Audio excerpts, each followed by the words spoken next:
ആഫിക്കുട്ട ആഫിക്കുട്ടനെ കൊടുത്തു. ആഫിയ എൻ്റെ കുട്ടി നീച്ചാണി പലിച്ചക്ക് നമ്മൾ എന്താ വാങ്ങിക്കണെന്ന് അനക്ക് ഇഷ്ടമുള്ള സാധനം വന്നാ. അപ്പൊ എന്റെ കുട്ടി തന്നെ ആഫി നീച്ചാഫിയ നീ കാഫിയേ നീ കടാ വേണ്ടെന്നോ എന്തേ പുത്തരിച്ചോറ് 4 നല്ല സോഡാമോരും ബാ. അല്ല കഴിച്ച ഇജ് ഇത് കഴിച്ചോ? മന്തി കഴിച്ചോ? വാങ്ങിയത് എപ്പോ? ഇവിടെ വന്നിട്ടോ? ഒന്ന് നിൽക്കണോ? അല്ല തിന്നിക്കണേ നിസ്കരിച്ച് കിടന്നോട്ടെ. ആഫിയ ബാ ആഫി ആഫിയ നീച്ചാണി ആ ഗഡിയോ? എന്ത് ഗടി? ഗടിയേ നമ്മുടെ തൃശ്ശൂര് പൂരം നിങ്ങൾ കണ്ടിട്ടുണ്ടാ? തൃശ്ശൂര് പൂരം നിങ്ങൾ കേട്ടിട്ടുണ്ടാ? ആഫിയ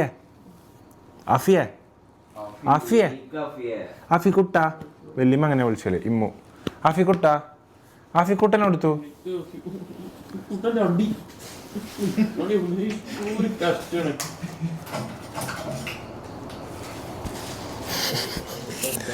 ഉറക്കത്തിൽ തെറി വിളിച്ചാണോ അതോ കാലത്ത് വിളിച്ചാണോ? കത്തിയിട്ടിട്ടാണോ അങ്ങനെ?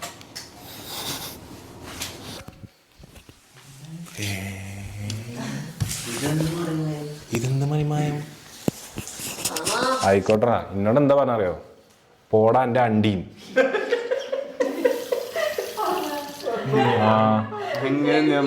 പറഞ്ഞു അണ്ടി അപ്പുട്ടാറേ അപ്പുട്ടന്റെ അണ്ടിയും എന്നോട്.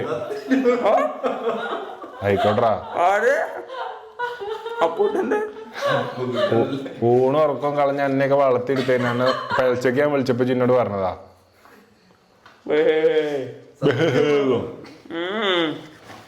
അപ്പൊ ഉറക്കത്ത് പറഞ്ഞ അങ്ങനെ ഇത് സ്വബോധത്ത് പറഞ്ഞല്ല. ഓ സന്തോഷായി. മറ്റേ ഹൃദയത്തിലൊരു വിടവാണ് പാറി. സത്യം പറഞ്ഞാൽ ആദ്യമായിട്ടാണ് അവൻ്റെ തൊള്ളിയിലിരിക്കണത് ഞാൻ കേൾക്കണതേ. ഇത്രയും കാലം ഞാൻ കേട്ടിട്ടില്ല. ഞാൻ വിചാരിച്ച് ആകെ ബാഡായി, എനിക്ക് ആകെ ഡാർക്ക് കുടുങ്ങി. ഞാൻ ഇപ്പൊ എങ്ങനെയൊന്നും ഉറങ്ങും ആകെ. സത്യം പറ അടുക്കളയിൽ നിന്ന് ഒറിജിനൽ ചെറിയ വരുന്നു. അപ്പം അങ്ങനെ ആകെ സങ്കടത്തേക്ക് പോയിരുന്നു. അപ്പം പറഞ്ഞ സ്വബോധത്ത് പറഞ്ഞല്ല. നാളെ മുതൽ ഉറക്കത്തിൽ പൂരത്തെറിയുന്നേ. എന്നിട്ട് എന്നോട് രാവിലെ വന്നിട്ട് സോറിട്ടാ അങ്ങനെ പറഞ്ഞ ഉദ്ദേശിച്ച് പറഞ്ഞല്ല, സ്വഭാവത്തിലല്ലട്ടാ. അഭിമന് മനസ്സിലായിട്ടിരിക്കുക.